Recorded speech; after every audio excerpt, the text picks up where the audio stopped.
नमस्कार साथियों, हमारे चैनल जेड एपी इंडिया में स्वागत है। फांसी की सज़ा सुनाई गई शेख हसीना को। बांग्लादेश की पूर्व प्रधानमंत्री हैं शेख हसीना। जिस कोर्ट में यह सज़ा सुनाई गई है वहाँ लोग तालियां बजाने लगे और नारे लगाने लगे। For all this 3 counts we have decided to inflict her we only one sent death is sent of death। जिस समय सज़ा सुनाई जा रही थी ढाका यूनिवर्सिटी में उसका सीधा प्रसारण किया गया, मिठाइयाँ बांटी गईं।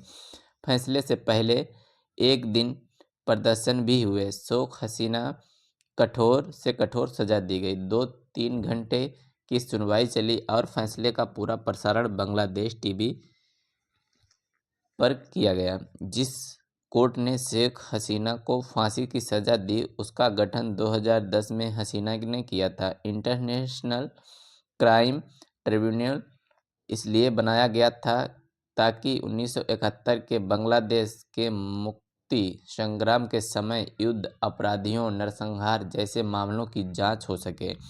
अब इस कोर्ट ने शेख हसीना को ही फांसी की सज़ा सुनाई है। 5 अगस्त को भारत जाने के बाद ट्रिब्यूनल का फिर से गठन किया गया और 17 अक्टूबर 2024 को ट्रिब्यूनल ने शेख हसीना की गिरफ्तारी के आदेश जारी किए। पिछले साल दिसंबर में बांग्लादेश ने औपचारिक रूप से मांग की भारत शेख हसीना को सौंप दें। भारत ने तब तक कोई जवाब नहीं दिया।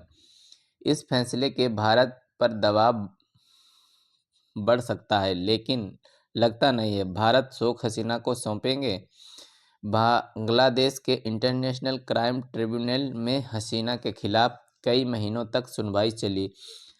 अब जाकर फांसी की सज़ा सुनाई।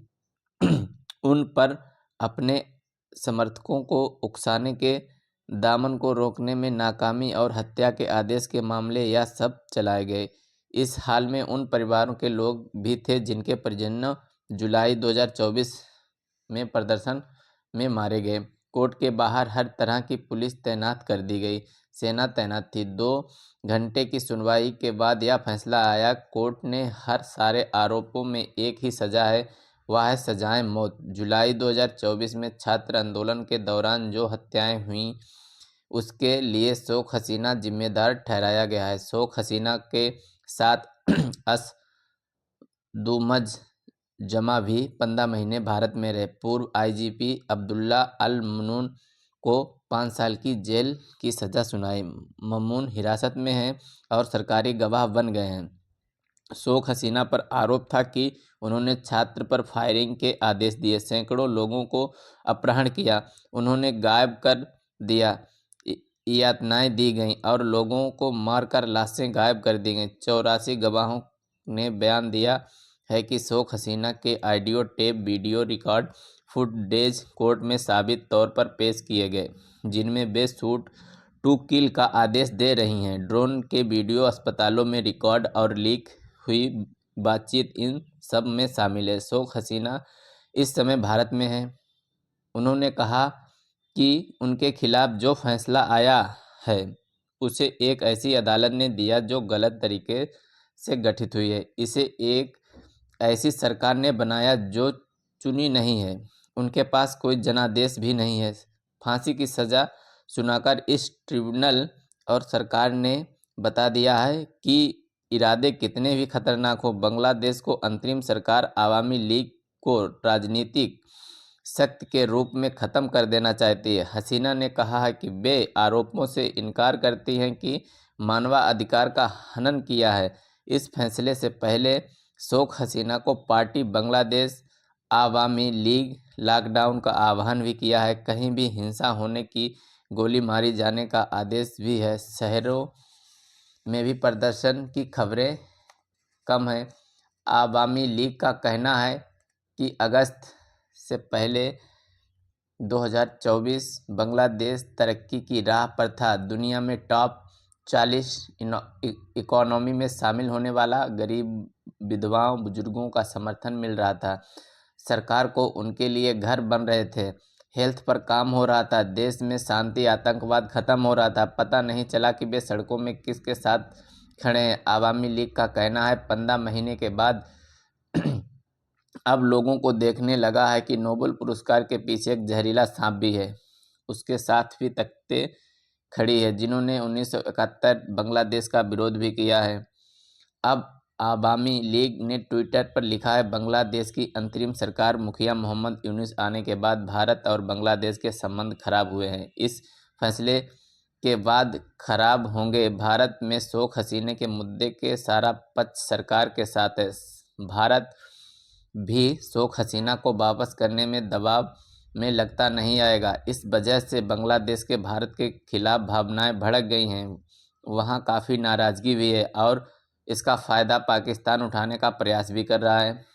पाकिस्तान और बांग्लादेश के बीच अफसरों और राजनयिकों के आने के लिए एक करार हुआ है जिसके तहत अब वीज़ा की ज़रूरत नहीं होगी। तो अब पता नहीं चलेगा कि पाकिस्तान से बांग्लादेश कौन आ रहा है, बांग्लादेश से पाकिस्तान कौन जा रहा है। पाकिस्तान की धमक बांग्लादेश में बढ़ती जा रही है। ऐसी खबरें आती हैं। भारत के लिए यह सब चिंता की बात है।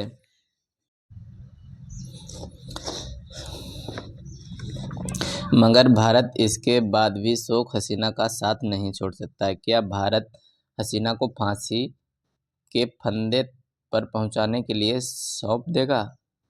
बांग्लादेश को जवाब शायद मालूम है, लेकिन इस फैसले के पीछे क्या मकसद हो सकता है? मोहम्मद यूनुस ने कहा है कि फरवरी में चुनाव हो सकते हैं अगले साल, मगर यह नवंबर आ गया, अभी तक साफ नहीं है कि चुनाव होंगे। 5 अगस्त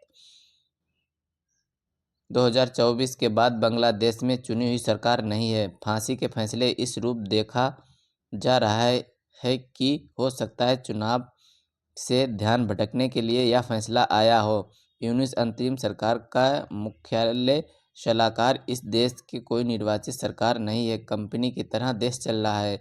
एक सरकार का मुखिया मुख्य रूप से सलाहकार कैसे हो सकता है? यूनुस पर भी दबाव है, वे चुनाव कराएं, लेकिन ज़्यादा बड़ी बात है कि बांग्लादेश को संभाल नहीं पा रहे हैं। उनसे उम्मीद थी कि बांग्लादेश का लोकतंत्र की राह पर ले जाएंगे, तरक्की की राह पर ले जाएंगे, लेकिन वह सरकार की सारी ऊर्जा बदलने में लगे हुए हैं। बड़ी संख्या में पत्रकारों को जेल में डालने की खबरें हैं, उनके परिवार के हालात खराब हैं।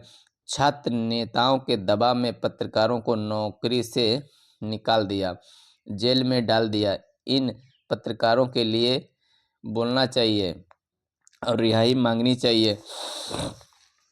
अगर शेख हसीना के समय उनकी सरकार की आलोचना नहीं हो सकती थी, विरोधियों को जेल में डाला जा सकता था, तो क्या अब बंद हो गया है? क्या वह मीडिया यूनुस पर सवाल उठा सकता है, भ्रष्टाचार की खबरें लिख सकता है? हसीना के समय भी भ्रष्टाचार काफ़ी बढ़ गया था, तो क्या अब भ्रष्टाचार कम हो गया है? यूनुस के दौर में भ्रष्टाचार की खबरें आ रही हैं। शेख हसीना के समय बड़ी गलतियां हुई जिससे सभी को सबक लेना चाहिए। उन्होंने 500 मॉडल मस्जिदें बनवाई, कट्टरपंथी ताकतों को बढ़ावा दिया, अपनी राह की तरह अपने पाले में तकती थीं। वह एक मंत्री किसी पत्रकार से कहकर इसकी जगह 5000 कल्चर सेंटर बनाए जाते तो ज़्यादा भला होता।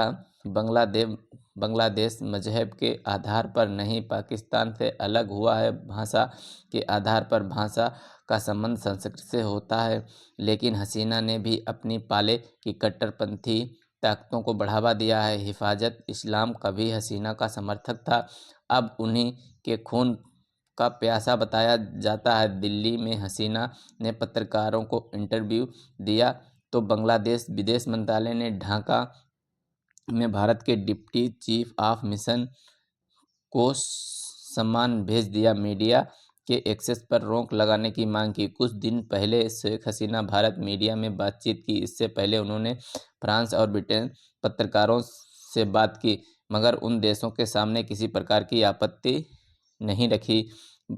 तो भारत के संबंध खराब होंगे, मगर भारत उस इतिहास को कैसे पलटने दे सकता है, जिस पर आज भी गर्व करता है। फांसी का फैसला आया है, पहले ही इसकी उम्मीद की जा रही थी यही होगा, लेकिन बांग्लादेश जो नई राह पर चल रहा है, तरक्की के रास्ते पे दौड़ रहा है, अब फिसलता जा रहा है, तो वहाँ के युवाओं को, वहाँ के लोगों को समझना चाहिए कि बदलाव से क्या सब मकसद पूरे हो रहे हैं, क्या बांग्लादेश के लिए अच्छा है। कट्टरपंथ की राह पे जाना भारत के लिए अच्छा नहीं है।